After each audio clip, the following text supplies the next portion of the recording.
ఓ God! ఆహా! ఓహో, ఏమి గ్రహింపు! ఆహా, ఇటువంటి సంగతులా? ఆహా, ఇంత గొప్ప మర్మమా? ఈ దివ్యమైన సంగతులన్నీ నాకే చెప్పావు. ఈ యొక్క సత్యమంతటిని, ఈ మర్మాలన్నిటినీ ప్రతి ఒక్కరికి చెప్పాలి. ప్రతి గ్రామానికి, ప్రతి పల్లికి, ప్రతి మారుమూల సందుకి వెళ్ళి ఆహా, ఈ యొక్క మర్మాల గ్రహింపు అందరికీ చెప్పాలి. ఆహా, ఇది చెప్పలేకపోతే నేను ఉండలేను. ఎక్కడికైనా వెళ్ళాలి, ఈ సత్యంతో నింపాలి. ఆహా, ఇక్కడ చాలా మంది ఉన్నట్టున్నారే. నా పంట పండింది. కరపత్రం తీసుకో, చదువు. కరపత్రం తీసుకో, కరపత్రం తీసుకో. కరపత్రం తీసుకోండి. కరపత్రం తీసుకో. కరపత్రం సత్యమేంటో కావాలా? కరపత్రం తీసుకో. ఈ గందరగోళం అంతా పోవాలా? ఈ కరపత్రం ప్రతి అక్షరం చదువు. ప్రతి అక్షరం నీ హృదయంలో ముద్రించు. నీకు గొప్ప మర్మం చెప్పనా? చెప్పండి. చెవి దగ్గరికి పెట్టు, వాళ్ళకి కనపడిపోద్ది. యేసుక్రీస్తు దేవుడు కాదు, యెహోవాయే దేవుడు.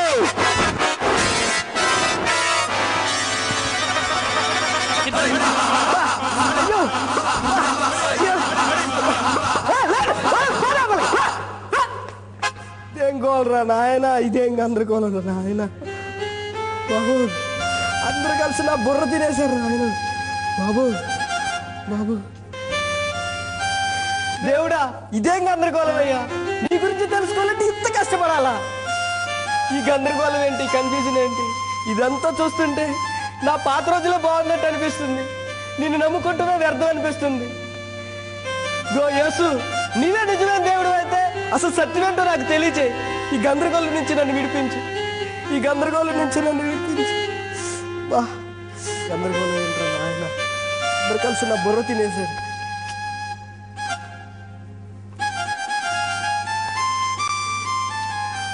Hello, hi. నేను చాలాసేపటి నుంచి మిమ్మల్ని గమనిస్తున్నాను. మీరు ఏదో గందరగోళంలో ఉన్నట్టున్నారు. ఏం బాబు, ఉన్న గందరగోళం చాలక నువ్వు కూడా నన్ను కన్ఫ్యూజ్ చేయడానికి వచ్చావేంటి? కన్ఫ్యూజ్ చేయడానికి కాదు, నీకు సహాయం చేయడానికే వచ్చాను. ఏం సహాయం చేస్తాలయ్యా? ఈ రోజు యేసు నిజమైన దేవుడు అని తెలుసుకున్నాను. యేసు నిజమైన దేవుడు అని తెలుసుకున్నారా? మంచిదే కదా. ఏం మంచిదయ్యా, ఇంకా యేసు గురించి తెలుసుకోవాలని బుద్ధి గట్టి నేను ఒక ఆవుని అడిగానయ్యా. ఏం చెప్పిందంటావేంటి? ఆమె చిలకరింపు బాప్తిజం తీసుకుంటేనే పరలోకం అంటది. ఇప్పుడు నువ్వు ఆయన వచ్చి నువ్వు జెండ కింద చేయి పెడితేనే నువ్వు పరలోకం అంటున్నాడు. ఇంకొక ఆయన భాషలు అంటాడు, ఇంకో యేసునామం అంటాడు. ఇలా ఒక్కొక్కరు ఒక్కొక్కటి మాట్లాడారయ్యా. ఇంకొక ఆయన లాస్ట్ లో వచ్చాడు, మహానుభావుడు. ఏమన్నాడు? యేసు ప్రభు దేవుడే కాదన్నాడు. యేసు దేవుడే కాదన్నాడా? ఇవన్నీ నాకు తెలుసు. ఈ అనుభవాలన్నీ నాకు కూడా ఎదురయ్యాయి. బాధపడకండి. వాళ్ళలో ప్రతి వాళ్ళు చెప్పిన దాంట్లోనూ కొంత సత్యం ఉంది. కానీ ఏ ఒక్కరి దగ్గర పూర్తి సత్యం లేదు. నీవు పూర్తి సత్యం తెలుసుకోవాలంటే నాతో రండి, మా చర్చిలో ఉండండి. అక్కడ మీకు ఉండాలనిపిస్తే ఉండొచ్చు, ఇక్కడ మీకు స్వేచ్ఛ ఉంది. చెప్పే చూస్తుంటే ఒకసారి చూస్తే పోలే. వెళ్దాం ఒకసారి. అన్న, నేను మీతో పాటు వస్తానన్నా. రండి బ్రదర్.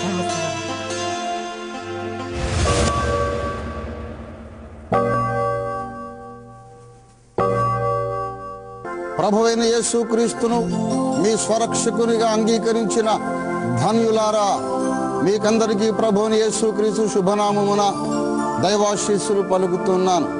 ప్రియులారా, యేసుక్రీస్తే నిజమైన దేవుడని, ఆయన తప్ప వేరొక మోక్ష మార్గము లేదని తెలుసుకోవడానికి సర్వశక్తిగల దేవుడు మీకు మనోనేత్రాలను వెలిగించినాడు. అందుచేత ఆ ప్రభువును స్తుతిస్తూ ఉన్నాను.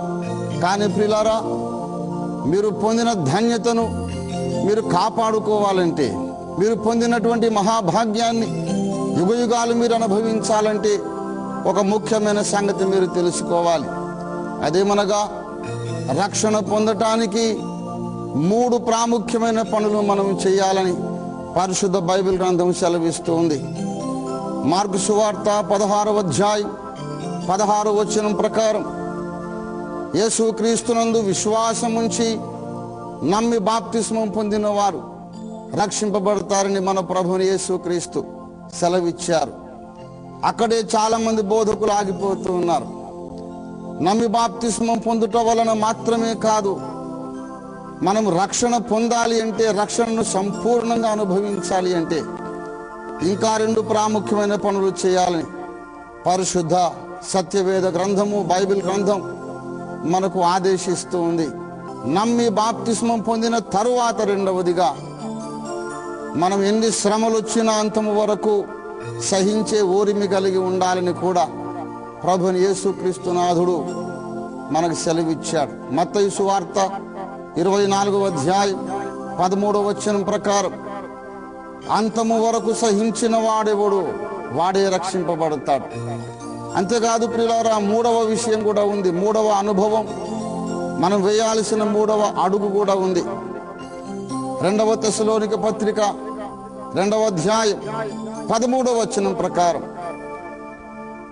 మనము సత్యమును నమ్ముట వలన రక్షింపబడాలని దేవుడు మనల్ని ఏర్పరచుకున్నాడని పౌలు భక్తుడు పరిశుద్ధాత్మ ద్వారా సాక్ష్యం ఇస్తూ ఉన్నాడు.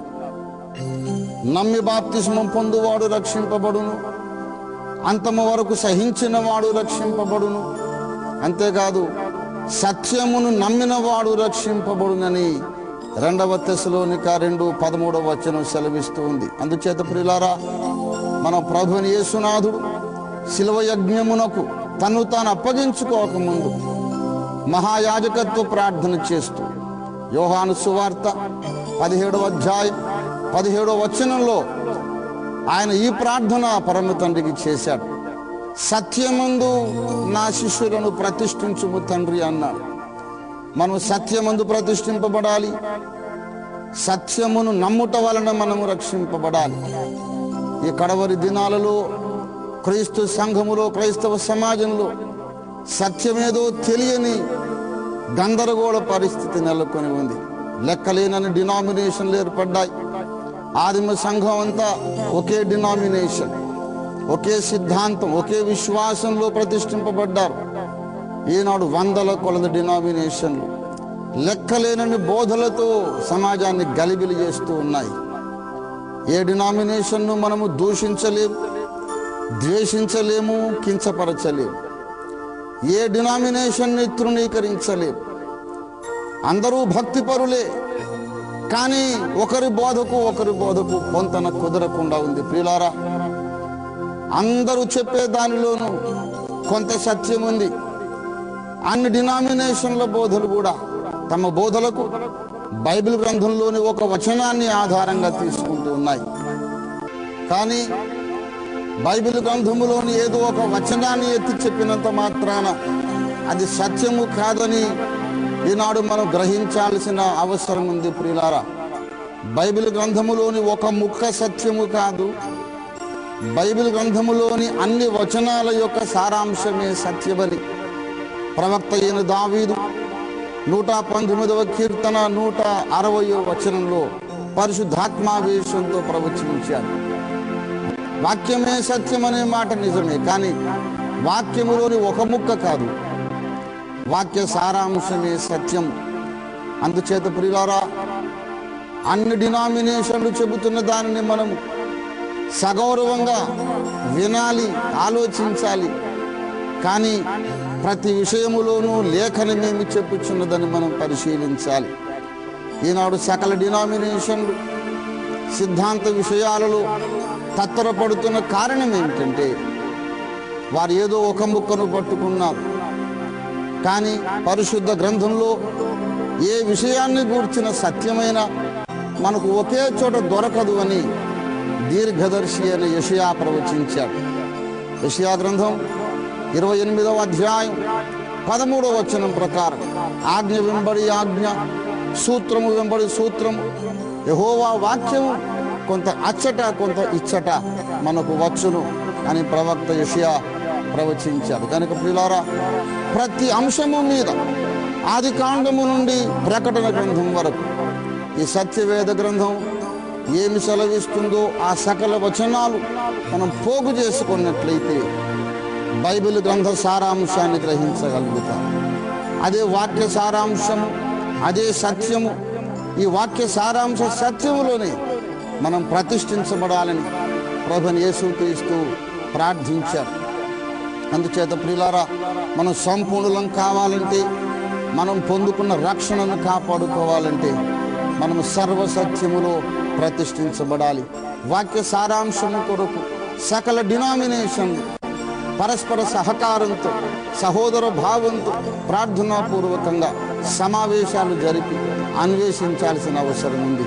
రండి ప్రియులారా, తాత ముత్తాతల బోధల మీద ఉన్న అభిమానాన్ని విడిచిపెట్టి అసలైనటువంటి సత్యవేద గ్రంథం మీద అభిమానాన్ని పెంచుకొని వాక్యం ఏమి చెబుతున్నదో, లేఖనం ఏమి చెబుతుందో పరిశీలిద్దాం.